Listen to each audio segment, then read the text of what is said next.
श्री अमित शाह जी 12 है। महोदय, मैं प्रस्ताव करता हूं कि दंड प्रक्रिया संबंधी विधि का समेकन और संशोधन करने के लिए विधेयक को पुनर्स्थापित करने की अनुमति दी जाए।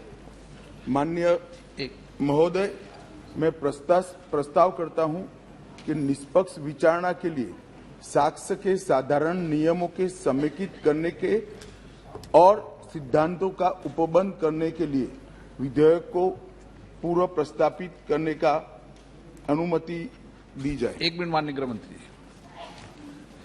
प्रश्न ये कि विधेयक को पुनर्स्थापित करने की अनुमति प्रदान की जाए। जो सदस्य इसके पक्ष में हाँ कहें, जो सदस्य विरोध में ना कहें। मेरे विचार में निर्णय हाँ वालों के पक्ष में, हाँ वालों के पक्ष में। माननीय मंत्री द्वारा विधेयक को स्थापित किया। अध्यक्ष महोदय, जिस प्रकार से 12B सारे सांसदों को निलंबन कर रहे हैं, महोदय, इसके कारण मैं प्रस्ताव करता हूं कि अपराधों और शास्तियों से संबंधित उपबंधों का समेकन और संशोधन तथा उससे संबंध या उससे आनुषंगिक विषयों को उपबंध करने के लिए विधेयक को पुनर्स्थापित करने की अनुमति दी जाए। प्रश्न है कि विधेयक को पुनर्स्थापित करने की अनुमति प्रदान की जाए। जो सदस्य इसके पक्ष में हाँ कहें, जो सदस्य विरोध ना कहें। मेरे विचार में निर्णय हाँ वालों के पक्ष में, हाँ वालों के पक्ष में। माननीय मंत्री जी विधेयक। माननीय मंत्री जी कुछ कहना चाहते हैं इस पे? हाँ। सभापति महोदय, माननीय अध्यक्ष जी, सबसे पहले तो आज 18 साल की उम्र में देश के लिए बलिदान देने वाले महान क्रांतिकारी खुदीराम बोस की पुण्यतिथि है। मैं पूरे सदन के सामने शीश झुकाकर उनको नमन करना चाहता हूं और उनकी स्मृति से प्रेरित होकर युगों युगों के लिए जो युवा देश के लिए काम करेंगे, वो सब के लिए महान क्रांतिकारी खुदीराम बोस जी का जीवन प्रेरणा के स्रोत हमेशा के लिए रहेगा, इसका मुझे विश्वास है। माननीय अध्यक्ष जी, आज का ऐतिहासिक दिवस है। आज के ही दिन दादरा नगर हवेली का भारतीय संघ में विलय हुआ था और भारतीय संघ एक प्रकार से संपूर्ण राष्ट्र बना था। माननीय अध्यक्ष जी, आज जब मैं ये 3 विधेयक लेकर आया हूं, उस वक्त आजादी के अमृत महोत्सव का समापन हो रहा है और आजादी के अमृत काल की शुरुआत होने का समय है। 15 अगस्त से आजादी का अमृत महोत्सव समाप्त होगा और 16 अगस्त से आजादी की 75 साल से 100 साल की यात्रा की शुरुआत होगी, जो निश्चित रूप से महान भारत की रचना करेगी। प्रधानमंत्री नरेंद्र मोदी जी ने इस देश के सामने गत 15 अगस्त को लाल किले की प्राचीर से अपना उद्बोधन देते हुए 5 प्रणों को देश की जनता के सामने रखा था। माननीय अध्यक्ष जी, ये 5 प्रण में से एक प्रण था कि हम गुलामी की सभी निशानियों को हम समाप्त कर देंगे, हमारे मन से वो बोझ को दूर करेंगे। माननीय अध्यक्ष जी, आज मैं जो 3 विधेयक एक साथ लेकर आया हूं, वो तीनों विधेयक एक प्रकार से मोदी जी ने जो 5 प्रण लिए हैं, उसमें से एक प्रण की अनुपालना करने वाले हैं। माननीय अध्यक्ष जी, ये तीनों विधेयक दंड विधान प्रक्रिया, क्रिमिनल जस्टिस सिस्टम को बेसिक कानून, इसके लिए मूलभूत कानून ये 3 विधेयकों के अंदर है। एक है इंडियन पिनल कोड जो 1860 में बनाया गया, दूसरा है क्रिमिनल प्रोसीजर कोड जो 1898 में बनाया गया और तीसरा है इंडियन एविडेंस एक्ट जो 1872 में बनाया गया। 1860, 1898, और 1872 में अंग्रेजों द्वारा बनाए गए, अंग्रेजों की संसद के द्वारा पारित किए गए ये तीनों कानूनों को समाप्त कर आज हम तीनों नए कानून पुरस्कृत करने के लिए मैं आया हूं। माननीय अध्यक्ष जी, इंडियन पिनल कोड 1860 की जगह भारतीय न्याय संहिता 2023 अब एस्टैब्लिश होगी। क्रिमिनल प्रोसीजर कोड 1898 की जगह भारतीय नागरिक सुरक्षा संहिता प्रस्तावित होगी और इंडियन एविडेंस एक्ट 1872 की जगह भारतीय साक्ष्य अधिनियम 2023 प्रस्तावित होगा। यह कानूनों की जो कानून रिपील होंगे इस तीनों विधेयक से, वो कानूनों की आत्मा जो है, वो कानूनों का मध्य बिंदु है कानून बनाने का, वो अंग्रेज शासन को मजबूत करने की दृष्टि से कानून बनाए गए थे। अंग्रेज शासन की रक्षा करने के लिए कानून बनाए गए थे और उसका उद्देश्य दंड देने का था, न्याय देने का नहीं था। ये दोनों मूलभूत चीजों पर हम परिवर्तन करने जा रहे हैं। ये तीनों कानूनों को रिप्लेस कर इनकी जगह जो 3 नए कानून बनेंगे उनकी आत्मा होगी भारत के नागरिकों को संविधान प्रदत्त सारे अधिकार जो मिले हैं इसकी सुरक्षा। ये कानूनों का उद्देश्य किसी को दंड देना नहीं होगा। इन कानूनों का उद्देश्य सबको न्याय देना होगा और न्याय देने की प्रक्रिया में दंड वही होगा जहां अपराध रोकने का बोध खड़ा करने की जरूरत है। अपराध रोकने के लिए एक प्रकार की भावना खड़ी करने की जरूरत है, वही होगा। और मैं ये तीनों कानूनों को आगे मैं बताता हूं, बड़े ध्यान से इस प्रक्रिया में मैं इन्वॉल्व रहा हूं। अध्यक्ष जी, मैं सदन को आश्वस्त कर सकता हूं कि 1860 से लेकर 2023 पर 23 तक अंग्रेजों ने बनाए, अंग्रेज पार्लियामेंट ने बनाए हुए कानून के आधार पर इस देश की क्रिमिनल जस्टिस सिस्टम चलती रही। इसकी जगह भारतीय आत्मा के साथ ये 3 कानून अब प्रस्तावित होंगे और हमारी क्रिमिनल जस्टिस सिस्टम के अंदर बहुत बड़ा परिवर्तन आएगा। माननीय अध्यक्ष जी, मैं ये बिल स्टैंडिंग कमेटी को भेजने वाला हूं, इसलिए बहुत लंबा नहीं बोलूंगा, परंतु इतना जरूर कहना चाहता हूं कि जिन्होंने भी ये कानूनों को पढ़ा होगा, इसकी प्रायोरिटी क्या थी? मानवी की हत्या से या महिला के साथ दुराचार से बड़ा कोई कानून अपराध नहीं हो सकता, तो इसको 302 नंबर पर स्थान दिया गया। इसके पहले क्या था? राजद्रोह था। इसके पहले क्या था? खजाने की लूट थी। इसके पहले क्या था? शासन के अधिकारी पर हमला था। ये जो अप्रोच है, ये अप्रोच को हम बदल रहे हैं। सबसे पहला चैप्टर इसमें आएगा महिलाओं और बालकों के साथ अपराध। दूसरा चैप्टर आएगा मानव वध और मानव शरीर के साथ जो अपराध होते हैं उसका आएगा। तो हमने शासन की जगह नागरिक को केंद्र में लाने का एक बहुत बड़ा सैद्धांतिक निर्णय कर हम ये कानून लेकर आए हैं। मान्यवर, इस कानून को बनाने के लिए बहुत लंबी प्रक्रिया हमने की है। मोदी जी ने 2019 में ही हम सबका मार्गदर्शन किया था कि अंग्रेजों ने बनाए हुए जितने भी कानून जिस विभाग में है, सभी कानून पर पर्याप्त चर्चा विचारणा और सोच विचार कर इसको आज के समय के अनुरूप और भारतीय समाज के हित में बनाना चाहिए।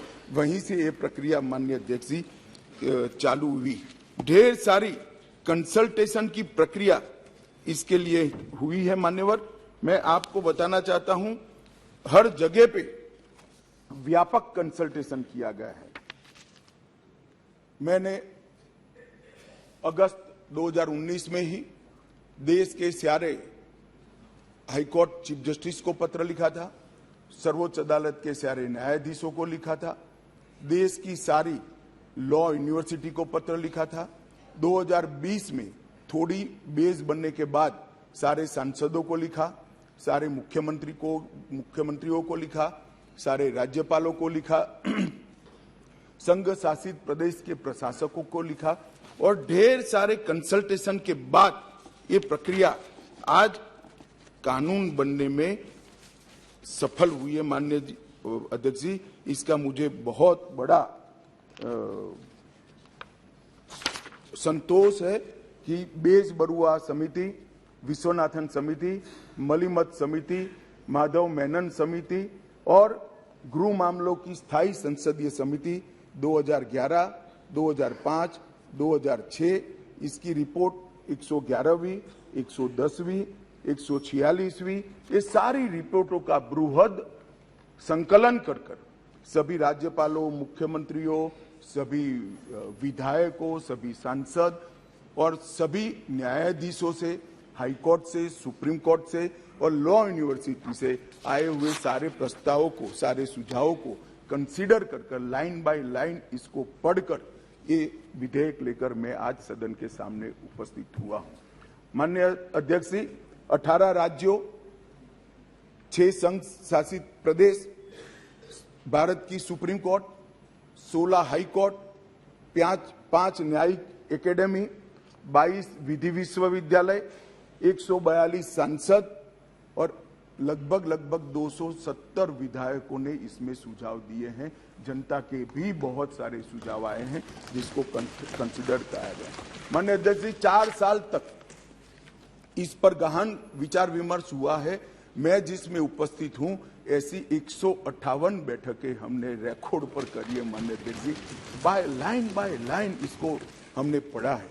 मान्यवर, भारतीय नागरिक सुरक्षा संहिता जो सीआरपीसी को रिप्लेस करेगी, इसमें अब 533 धाराएं बचेगी, 160 धाराओं को बदल दिया गया है, 9 धाराएं नई जोड़ी गई है और 9 धाराओं को निरस्त किया गया है।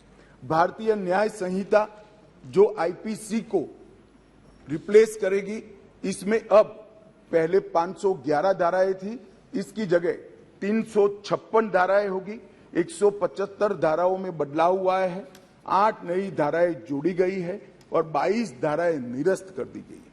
भारतीय साक्ष्य अधिनियम जो एविडेंस एक्ट को रिप्लेस करेगा, इसमें 170 धाराएं होगी, पहले 167 थी, 23 धाराओं में बदलाव किया है, 1 धारा नई जोड़ी गई है और 5 धाराएं निरस्त की है।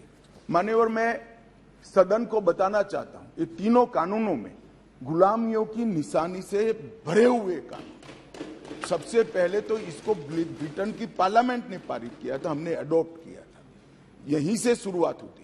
परंतु इसके अलावा आज भी जो कानून आज इससे निरस्त होंगे, जब सदन पारित करेगा तब वो कानूनों के अंदर कुछ शब्द थे मैं जरूर कहना चाहता हूं, जिससे हमें मालूम पड़ेगा कि 75 साल तक हम किस कानूनों के आधार पर क्रिमिनल जस्टिस सिस्टम को चलाए हैं।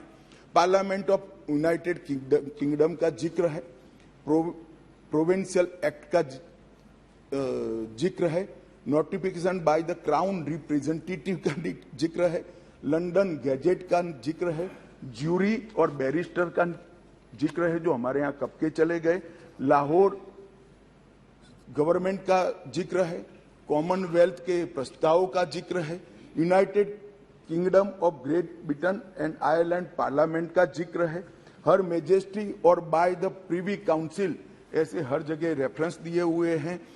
Copies and extracts content in the London gadget, इसके आधार पर एक कानून को बनाया गया है। Possession of the British crown, इसका भी जिक्र आज भी है। Court of justice in England, इसका भी जिक्र 33 से ज्यादा जगहों पे है। हर मैजेस्टी डोमिनियंस का इस अधिनियम के अंदर ढेर सारे जिक्र है। टोटल 475 जगह ये गुलामी की निशानियों को समाप्त कर आज हमने एक नया कानून मान्यवर लेकर आए हैं। माननीय अध्यक्ष जी, इस कानून से हमने नए युग को जोड़ने का भी प्रयास किया है। हमारी क्रिमिनल जस्टिस सिस्टम में बहुत समय लगता है, कानून में कोई कानून की अदालत में जाए तो न्याय इतनी देर से मिलता है कि न्याय का कोई मतलब ही नहीं। लोगों की श्रद्धा उठ गई है, कोर्ट में जाने से डर है।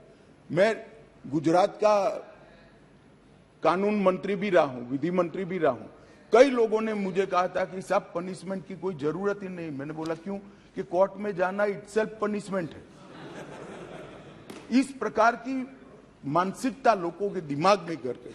हमने इसीलिए आधुनिक से आधुनिक तकनीक को इसके अंदर समाहित करने का निर्णय किया है। माननीय अध्यक्ष जी, दस्तावेजों की परिभाषा का विस्तार कर इलेक्ट्रॉनिक या digital record, email, server longs, computer, smartphone, laptop, SMS, website, locational साक्ष्य, डिवाइस पर उपलब्ध मेल और मैसेजेस, ये सभी को कानूनी वैधता देता है, जिससे अदालतों के अंदर जो कागजों के ढेर लगते हैं, अंबार लगते हैं, वो समाप्त हो जाएंगे। एफआईआर से केस डायरी और केस डायरी से चार्जशीट और चार्जशीट से जजमेंट तक की सारी प्रक्रिया को डिजिटलाइज करने का प्रावधान इस कानून के अंदर मैं लेकर आया हूं। अदालत की सभी कार्यवाही को टेक्नोलॉजी के माध्यम से करने के लिए हम करते हैं। अभी आरोपी की पेशी ही सिर्फ वीडियो कॉन्फ्रेंस से हो सकती है, अब संपूर्ण ट्रायल क्रॉस सहित की वो वीडियो कॉन्फ्रेंस से होगी। शिकायतकर्ता और गवाहों का परीक्षण भी होगा। जांच पड़ताल और मुकदमे में साक्ष्यों का रिकॉर्डिंग जो करना है वो भी होगा, और उच्च न्यायालय के मुकदमे और सभी अपीलीय कार्यवाही भी डिजिटली संभव होगी। माननीय अध्यक्ष जी, ये करने से पहले इसमें कोई न्याय के बारे में कोई गोता ही न हो जाए, इसलिए हमने नेशनल फॉरेंसिक साइंस यूनिवर्सिटी और देश भर के सारे विद्वानों को, इस विषय के विद्वानों के साथ बैठकर इसकी चर्चा कर टेक्नोलॉजी के एक्सपर्ट के साथ बैठकर उसको बनाया गया है। सर्च और जब्ती के वक्त मान्यवर हमने कई सारे ऐसे प्रावधान किए हैं जिससे निर्दोष नागरिक को फंसाया न जा सके। सर्च और जब्ती के वक्त ढेर सारी ऐसी फरियादें, मेरे यहाँ रख दिया गया, मेरे यहाँ था नहीं, पुलिस लेकर आई, रख दिया। अब हमने सर्च और जब्ती में वीडियोग्राफी को कंपलसरी करा है, जो अब वीडियोग्राफी केस का हिस्सा होगी। पुलिस द्वारा ऐसी रिकॉर्डिंग के बिना कोई भी चालान, चार्जशीट रखा जाएगा वो वैध नहीं होगा। हमारा दोष सिद्धि का प्रमाण बहुत कम है। आजादी के 75 साल के बाद भी हम दोष सिद्ध नहीं कर पाते हैं मान्यवर। इसीलिए फॉरेंसिक साइंस को हमने बहुत बढ़ावा देने का